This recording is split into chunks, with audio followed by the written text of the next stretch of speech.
दोस्तों, आज की कहानी हमें भेजी है आरती सिंह ने। आगे की कहानी उन्हीं के पॉइंट ऑफ व्यू से। मेरा नाम आरती सिंह है और मेरे पापा आर्मी में हैं, इसीलिए उनकी पोस्टिंग जगह जगह होती रहती है। और एक बार मेरे पापा की पोस्टिंग आसाम के पास गुवाहाटी में हुई थी। आर्मी में फैमिली वालों को आर्मी की ओर से ही रहने के लिए क्वार्टर मिल जाते हैं, इसीलिए पापा को भी क्वार्टर मिल गया था। हमें जो घर मिला था वह घर काफ़ी अच्छा था, मुझे बहुत पसंद था। तब मैं क्लास 8th में पढ़ती थी और देखते ही देखते पूरा 1 साल बीत गया। सब कुछ ठीक चल रहा था और उन दिनों मेरी छुट्टियां पड़ी हुई थी और मेरी एक कज़न भी रहने के लिए हमारे घर पर आई हुई थी। हम दोनों ने 4-5 दिन खूब मस्ती की और फिर एक रात हमें नींद नहीं आ रही थी और इसीलिए मैं अपने फ़ोन पर फेसबुक चला रही थी। मैं अपने बेड पर लेटी हुई थी कि अचानक मुझे पायल बजने की आवाज़ सुनाई दी और वह किसी नॉर्मल पायल की आवाज़ नहीं थी। ऐसा लग रहा था जैसे बड़े वाले घुंघरू हों, या आप यह भी कह सकते हैं कि कोई घुंघरू पहनकर चल रहा है। पहले तो मैंने ज़्यादा ध्यान नहीं दिया क्योंकि मुझे लगा यह आवाज़ बाहर से आ रही है, और फिर वह आवाज़ मुझे धीरे धीरे अपने घर की गैलरी से आने लगी। उस आवाज़ को सुन उस वक्त मैं बहुत ज़्यादा डर गई थी, क्योंकि टीवी पर भूतिया फिल्म देखना अलग बात है, लेकिन जब वह सब रियल में होता है तो हालत बहुत ज़्यादा ख़राब हो जाती है। लेकिन फिर वह आवाज़ जैसे अचानक से आनी शुरू हुई थी वैसे ही अचानक से बंद भी हो गई। कुछ दिनों तक यही सिलसिला चलता रहा और वह आवाज़ गैलरी से आगे नहीं आती थी। और फिर एक रात वह आवाज़ गैलरी से होते हुए मेरे बेडरूम तक आ गई। मैं डर के मारे कांप रही थी। मैंने अपने ब्लैंकेट में अपना मुंह छुपा लिया और मुंह छुपाने के बाद भी मैं उसे अपने पास चलते हुए फील कर पा रही थी। मुझे महसूस हो रहा था जैसे कोई मेरे पास टहल रहा है। लेकिन फिर ऐसा रोज़ होने लगा। रोज़ वह घुंघरूओं की आवाज़ धीरे धीरे मेरे रूम तक आती और फिर चली जाती, जिससे मुझे बहुत ज़्यादा डर लगता और गुस्सा भी आता कि आखिर यह आवाज़ क्यों मुझे सोने नहीं देती। मैंने मम्मी पापा को भी बताया, पर दोनों में से किसी ने भी मेरी बात पर यकीन नहीं किया।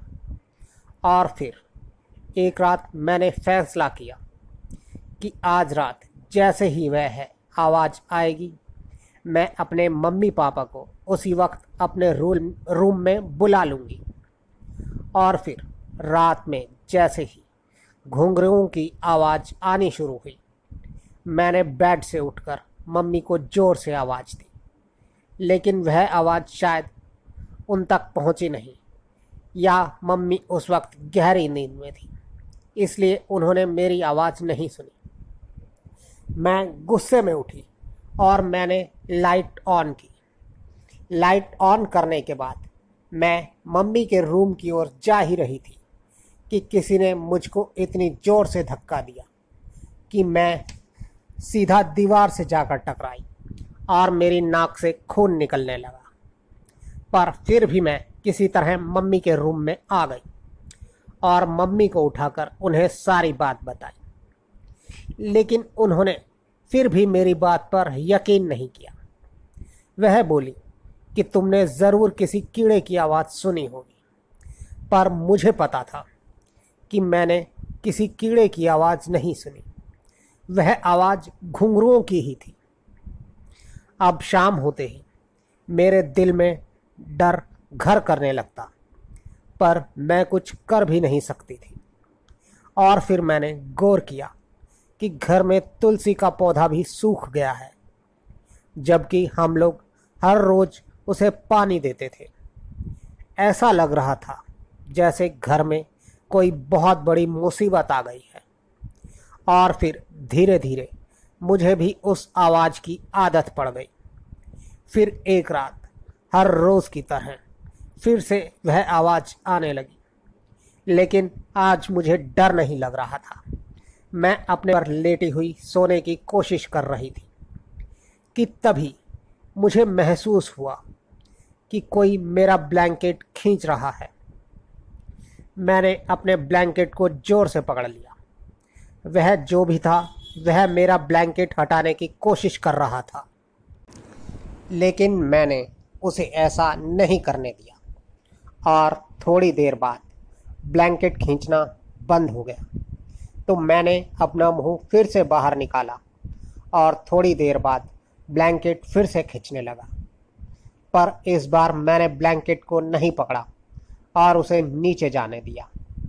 और फिर मैंने एक झटके से उठकर लाइट जला दी। मेरी कज़न भी मेरे साथ ही थी। मैंने उसकी तरफ देखा तो वह भी काफ़ी ज़्यादा डरी हुई थी।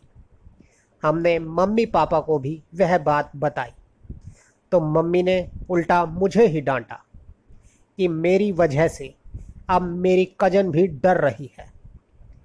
कुछ दिन के बाद मेरी कज़न की वैकेशंस भी ख़त्म हो गई और वह वापस अपने घर चली गई।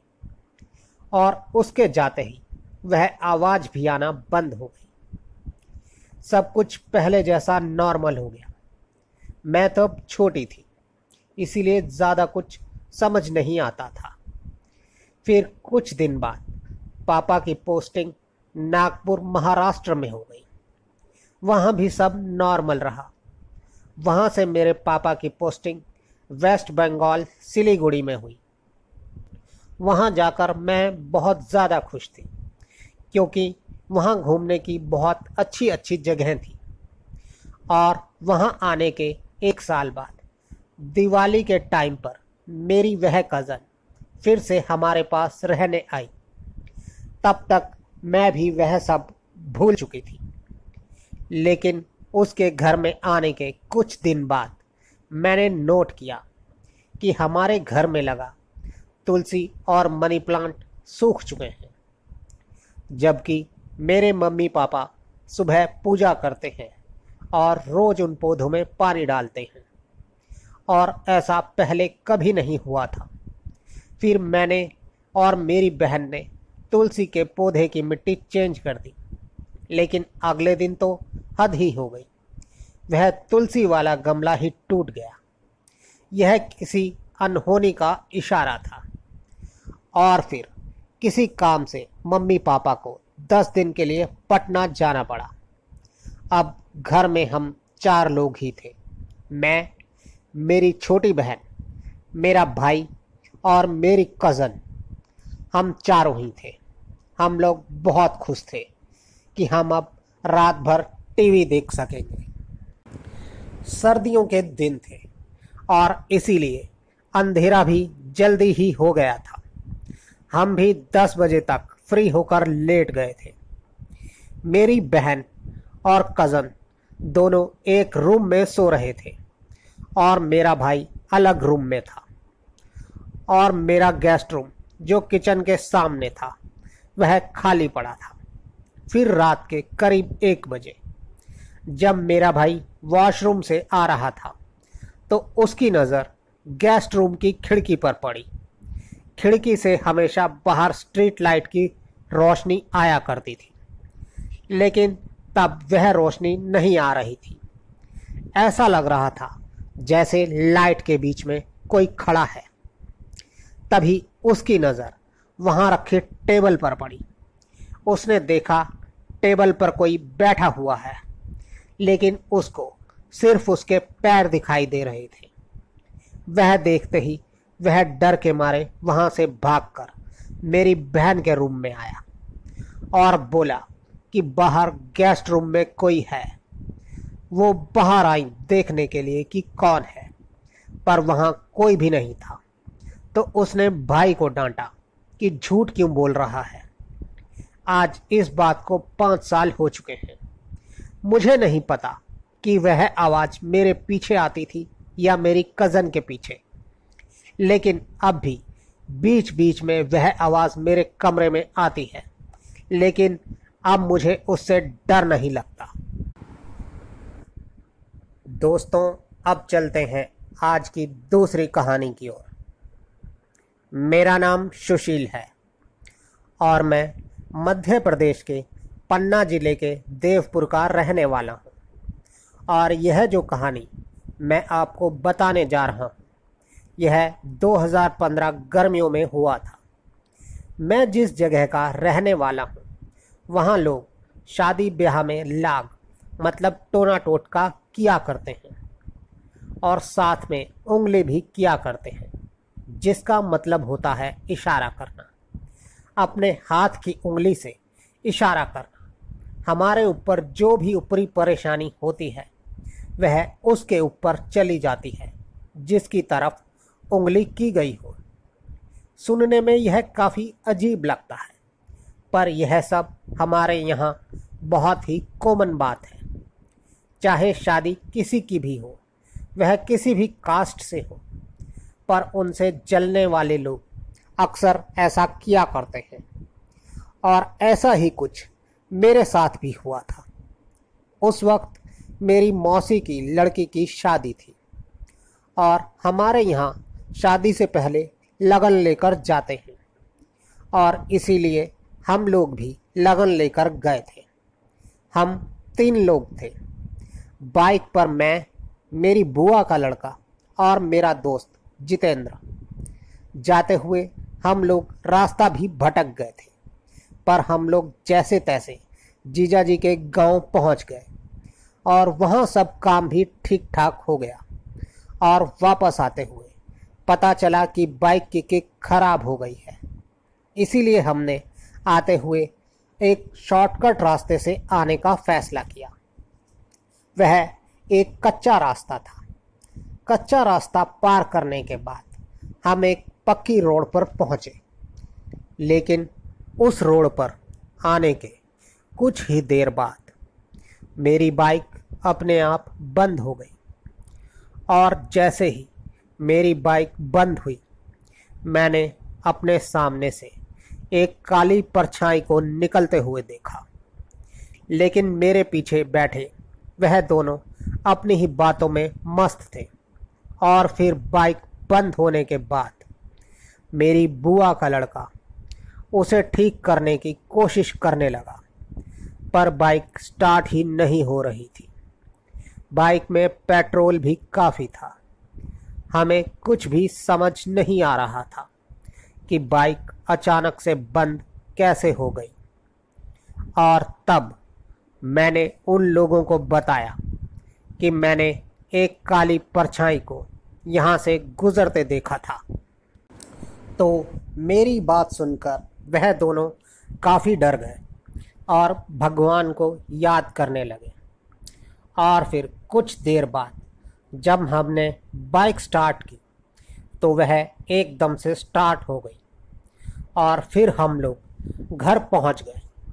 हम लोग घर तो पहुंच गए थे, पर उस दिन के बाद से मेरी तबीयत काफ़ी ख़राब रहने लगी और सितंबर का महीना आते आते मेरी तबीयत काफ़ी ज़्यादा ख़राब हो गई। कई डॉक्टर्स को दिखाया, लेकिन किसी भी डॉक्टर की दवाई से कुछ फ़र्क नहीं पड़ा। तो फिर किसी ने बताया कि इसके ऊपर कोई ऊपरी चक्कर है, इसे लेकर बालाजी जाओ। फिर मेरे पापा मुझे लेकर राजस्थान बालाजी गए। हमने दोपहर की बस पकड़ी थी मेहंदीपुर जाने के लिए और करीब 5-6 घंटे के सफ़र के बाद हम लोग बालाजी पहुंच गए। तब तक शाम भी हो चुकी थी। शाम को दिन ढलते ही मंदिर में लोगों की बहुत ज़्यादा भीड़ हो गई थी। हम भी वहाँ भीड़ में लाइन में ही लगे हुए थे। कुछ समय बाद आरती हुई और आरती के बाद हम लोग दर्शन कर कर अपने कमरे में चले गए। सुबह हम लोग फिर से आरती में शामिल हुए और दर्शन करने के बाद अपने घर आ गए। उस दिन के बाद से मेरी तबीयत तो ठीक हो गई, लेकिन फिर मेरी मम्मी जी बीमार हो गई। मम्मी की बीमारी भी किसी को समझ नहीं आ रही थी और फिर हमने एक गुनी यानी कि तांत्रिक को घर पर बुलाया। तांत्रिक ने घर पर आने के बाद घर के सब लोगों को एक जगह पर बैठाया। फिर उसने एक कोरा कागज़ लिया और एक थाली में रखकर मम्मी को उस पर हाथ रखने के लिए कहा और फिर एक लोटे में पानी लेकर उसने कुछ पढ़ा और फिर उस लोटे का पानी मम्मी के हाथ पर डालने लगा। और उसके बाद हमने जो देखा वह देखकर हम सब हैरान रह गए। हमने देखा उस कागज़ पर एक आधी चुड़ैल और आधी पिशाचन की शक्ल उभर आई थी और उसमें उस चुड़ैल की चोटी भी दिखाई दे रही थी। उस तांत्रिक ने बताया, मम्मी पर 7 चुड़ैल और कई प्रेतों का साया है और वह मम्मी का इलाज नहीं कर सकता।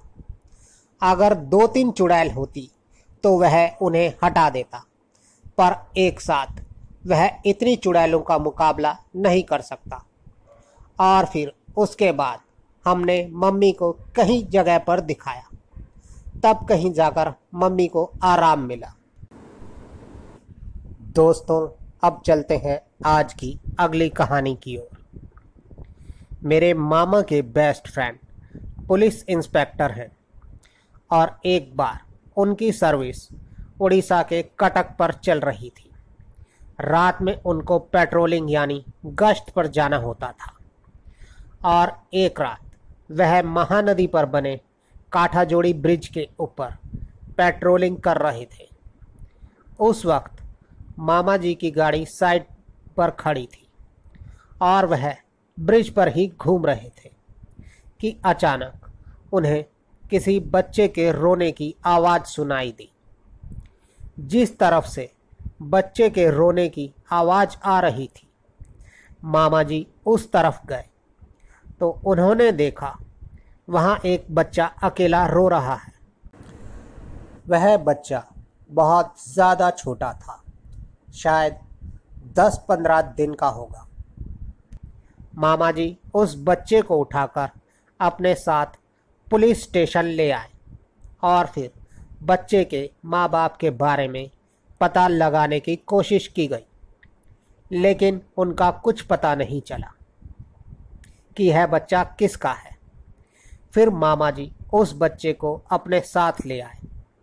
उस वक्त उनका भी कोई बच्चा नहीं था, इसीलिए उनकी वाइफ भी उस बच्चे को अपने घर पर रखने के लिए तैयार हो गई। और फिर कुछ साल बाद उनका ट्रांसफ़र राउरकेला में हो गया। तब तक वह बच्चा भी 6-7 साल का हो गया था। और फिर एक दिन अचानक वह बच्चा बैठे बैठे रोने लगा और एक अलग ही आवाज़ में बातें करने लगा। उसको ऐसा देखकर मामा मामी दोनों बहुत ज़्यादा परेशान हो गए। उन्होंने डॉक्टर से भी इलाज कराया, पर उसका भी कोई फ़ायदा नहीं हुआ। फिर किसी ने कहा कि इसको किसी बाबा के पास लेकर जाओ, तो वह लोग उसको एक बाबा के पास लेकर गए। बाबा ने उसको देखते ही बोला कि इस पर तो एक प्रेत का साया है। बाबा ने जब उस प्रेत से उसके बारे में पूछा तो वह बोला कि मैं इस बच्चे की माँ हूँ और मेरा घर कटक में है। कॉलेज में मुझे एक लड़के से प्यार हुआ था, तो उस लड़के ने मुझसे शादी का झूठा वादा कर कर मुझे धोखा दिया। मेरे घर पर भी इस बात का किसी को नहीं पता था, तो मैंने इस बच्चे को पैदा करने के बाद खुदकुशी कर ली। लेकिन मरने के बाद भी मुझे अपने बच्चे को देखने की इच्छा हुई, तो मैं इसके पास आ गई। तो बाबा ने उससे कहा कि तू इस बच्चे के शरीर को छोड़ दे, नहीं तो ये बच्चा खराब हो जाएगा। यह सुनकर वह आत्मा उस बच्चे को छोड़ने को तैयार हो गई और बाबा ने उस बच्चे को एक तावीज भी पहनाया। उस दिन के बाद से वह बच्चा एकदम ठीक है। लेकिन इसके बाद भी घर के लोगों ने कई बार घर के अंदर एक परछाई को घूमते हुए देखा है और वह परछाई अधिकतर उस बच्चे के आसपास ही दिखाई देती है। लेकिन उस परछाई ने आज तक किसी का नुकसान नहीं किया। आज वह बच्चा बड़ा हो चुका है और उसकी शादी भी हो चुकी है। दोस्तों, आपको हमारी ये कहानी कैसी लगी कृपया कमेंट्स बॉक्स में ज़रूर बताएं। और अगर आप भी हमें अपनी कोई कहानी भेजना चाहते हैं तो डिस्क्रिप्शन बॉक्स में हमारा व्हाट्सएप और टेलीग्राम का लिंक है, जिस पर आप हमें अपनी कहानी भेज सकते हैं। हम उसे अपने शो में ज़रूर शामिल करेंगे। तो जल्द ही आपसे फिर मुलाकात होगी। तब तक के लिए गुड बाय। मम्मी पर 7 चुड़ैल।